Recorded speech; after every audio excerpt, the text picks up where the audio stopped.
नमस्कार, मैं सचवत अब्बास। आप देख रहे हैं डेमोक्रेटिक न्यूज। देश भर में नए कृषि कानून विवाद पर पूर्व केंद्रीय राज्य मंत्री सह कांग्रेस के वरिष्ठ नेता डॉक्टर शकील अहमद ने सरकार पर जमकर निशाना साधा। उन्होंने कहा कि अधिकार राज्य सरकार का होता है। देश में सभी राज्यों की धरती कृषि के उद्देश्य से भिन्न है, इसलिए किस राज्य की जमीन कृषि के लिए दृष्टिकोण से कैसी है, इसे ध्यान में रखते हुए कृषि कानून बनाने का अधिकार राज्य सरकार का होता है। लेकिन मोदी सरकार ने बिना राज्यों की सहमति से जबरन रातों रात अध्यादेश लाकर कृषि कानून बना दिया। यह कृषि कानून सिर्फ चंद पूंजीपतियों को फायदा पहुंचाने के उद्देश्य से बनाया गया है। मिनिमम सपोर्ट प्राइस के तहत किसान कम कीमतों में ही कॉर्पोरेट को अपना सामान बेच पाएंगे। निर्धारित एमएसपी से अधिक कीमत नहीं ले सकते। इतना ही नहीं, किसान और कॉर्पोरेट के बीच विवाद होने पर किसान कोर्ट भी नहीं जा सकते हैं। दरअसल मोदी सरकार का उद्देश्य है कि किसानों को खेती में इतना घाटा हो जाए कि वे अपनी जमीन मोदी सरकार के पूंजीपति मित्र को बेच दें। वहीं पूर्व मंत्री ने डीजल, पेट्रोल व सरसों तेल समेत एलपीजी की बढ़ती कीमतों पर सरकार के खिलाफ तंज कसते हुए कहा कि पीएम मोदी ने बहुत हुई महंगाई की मार, अब की बार मोदी सरकार के नारे से सत्ता हासिल की थी। वे आज जनता पर महंगाई के साथ साथ काला कानून बनाकर थोप रहे हैं। हुआ है कि हमारे आप में विवाद हो तो हम न्यायालय नहीं जा सकते, कोर्ट नहीं जा सकते। जो कानून बना दिया कॉर्पोरेट फार्मिंग का, वो बना दिया कि अगर किसान में और कॉर्पोरेटर में विवाद हो तो आप न्यायालय नहीं जा सकते। कोई न्यायालय में मुकदमा नहीं चलेगा। सिर्फ आप जाइए हाकिम के यहाँ, सरकार है और सरकार उसको कहती है जिसको भगाओ, इसको रिजेक्ट करो। किसान को खेती में घाटा करवा के क्या मांग कर रहा है कि एमएसपी, मिनिमम सपोर्ट प्राइस, कहीं आप एक कानून बना दीजिए कि मंडी में अनाज हमारा बिके या मंडी के बाहर बिके, जो मिनिमम सपोर्ट प्राइस है उससे कम पर कहीं देगा।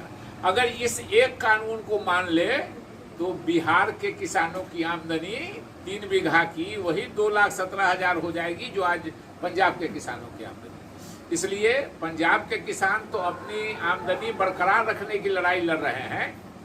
बिहार के किसान अगर इस आंदोलन में शामिल होकर बिहार के, उत्तर प्रदेश के मान ले और सरकार को बाध्य कर दे कि ये कानून बनाओ, तो बिहार के किसानों की आमदनी बढ़ जाएगी। सरकार जो है ये पूंजीपतियों की सरकार है, पूंजीपतियों के द्वारा सरकार है और पूंजीपतियों के लिए ही ये सरकार बनी है, आम आदमी के लिए सरकार नहीं। किसान आंदोलन का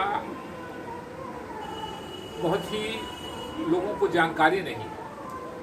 बिहार और उत्तर प्रदेश के पूर्वी भाग में और बहुत से राज्यों में किसान आंदोलन का असर कम है, जबकि वास्तविकता ये है कि यही असर होना चाहिए था सबसे ज़्यादा। आपको समझाने के लिए बता देते हैं, अगर किसी किसान को, औसत छोटे किसान को बिहार में 3 बीघा ज़मीन है तो उसकी सालाना आमदनी 42,000 रुपये, और इतने ही जमीन 3 बीघा अगर किसी पंजाब के किसान के पास है तो उसकी आमदनी 2,17,000।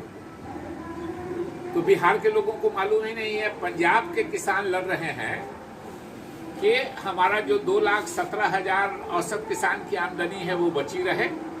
मोदी जी ने ये कानून क्यों बनाया? ये सिर्फ इसलिए बनाया कि किसान को खेती में इतना घाटा हो कि वहाँ के किसान अपनी जमीन पूंजीपतियों के हाथ से बेच दे। इसके अलावा और कोई उद्देश्य नहीं है। कारण क्या है कि ये सब जमीन दिल्ली के आसपास है। आप जरा गौर कीजिए, पश्चिमी उत्तर प्रदेश दिल्ली के आसपास, हरियाणा दिल्ली के आसपास, पंजाब दिल्ली के आसपास। तो ये इन सारी जमीनों पर जो बड़े पूंजीपति मोदी जी के मित्र हैं उनकी नज़र है। इन्होंने कृषि का होता है अधिकार है राज्य सरकार को। हिमाचल की धरती कैसी है और बिहार की धरती कैसी है, ये तो अलग अलग तरह की धरती है। झारखंड की धरती में और बिहार की जमीन में फर्क है। लद्दाख की धरती कैसी है और जम्मू की धरती कैसी है, एक राज्य में। तो राज्य सरकार का अधिकार है कृषि का कानून बनाना। मोदी जी ने रातों रात न किसी राज्य सरकार से पूछा, न किसान से पूछा, न पार्लियामेंट से पूछा, अध्यादेश से किसान पर कानून बना दिया जिसका कोई अधिकार नहीं।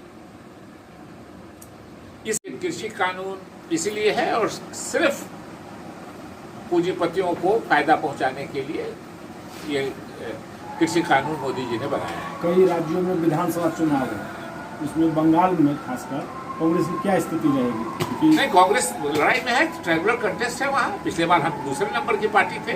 बीजेपी अपना छल बल कल धन लेकर के सारे मंत्री को ले जा करके लोगों से रिजाइन करा के हंगामा बीजेपी मचाए हुए हैं। लेकिन असेंबली और पार्लियामेंट में बहुत फर्क होता है। पिछले बार हम मुख्य विरोधी दल थे। 2011 में मैं ही था प्रभारी, मैंने ही दस्तखत किया था कांग्रेस और तृणमूल कांग्रेस के समझौते पर। हम लोगों को 65 सीट मिली थी, हम लोग जीते भी थे।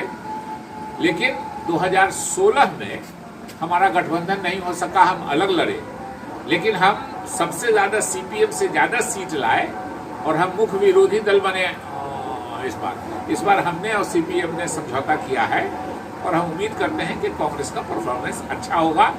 ये प्रधानमंत्री है उस पार्टी के, मोदी जी रविन्द्रनाथ टैगोर की तरह दिखने की कोशिश कर रहे हैं, पैसा खर्च करके लोगों को तोड़ करके ये कर रहे हैं, मीडिया का पूरा जाल है। तो स्वाभाविक रूप से उससे कुछ माहौल बन रहा है। लेकिन मुझको नहीं लगता है कि कोई बहुत ज़्यादा सफलता उनको